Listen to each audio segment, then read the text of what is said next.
வணக்கம். இன்றைய தினம் குணசீலம் பிரசன்ன வெங்கடேச பெருமாள் கோயிலை பற்றி தெரிந்து கொள்ள இருக்கிறோம்.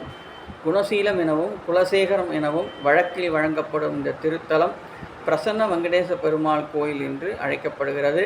இந்த தலம் அகண்ட காவிரியின் வடகரையில் அமைந்துள்ளது.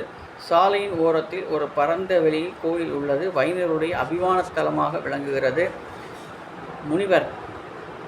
முனிவருக்கு திருமால் அருள் புரிந்து பின்னர் அவரது வேண்டுகோள் இருக்க அச்ச அவதாரமாக தோன்றியவர். திருமகள் தமது மார்பில் உரைய செங்கோல் ஏந்தி நின்ற திருக்கோலத்தில் கிழக்கு நோக்கி எழுந்தருளியுள்ளார். மூலவரின் திருமுன்பில் உற்சவர் உபயநாச்சியார்களுடன் காட்சி அளிக்கிறார்.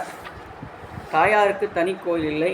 சித்துப்பிரமை, ஏவல், பில்லி சூனியம், நரம்பு சம்பந்தமான பிணிகள் மற்றும் தீராத வியாதிகளால் துன்பப்படுவோர் இந்த தலத்தில் 48 நாட்கள் தங்கி துளசி தீர்த்தம் நிறைய பருகி வந்தால் தீராத வியாதிகள் தீரும்.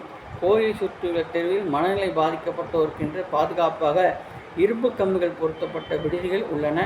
நாள்தோறும் 5 கால வழிபாடுகள் புரட்டாசியில் பெருவிழா கோயில் முன்னால் தெப்ப குளத்தில் நடைபெறுகின்றது. திருப்பதிக்கு நேர்ந்து கொள்பவர்கள் அங்கு செல்ல இயலாவிடின் நேர்த்திக்கடனை இந்த தளத்தில் செலுத்தலாம் என விதிமுறையும் உள்ளது. கரிகால் சோழன் காலத்தில் கோயில் மக்கள் நீங்காத இடம் பெற்றுள்ள புண்ணிய தலம்.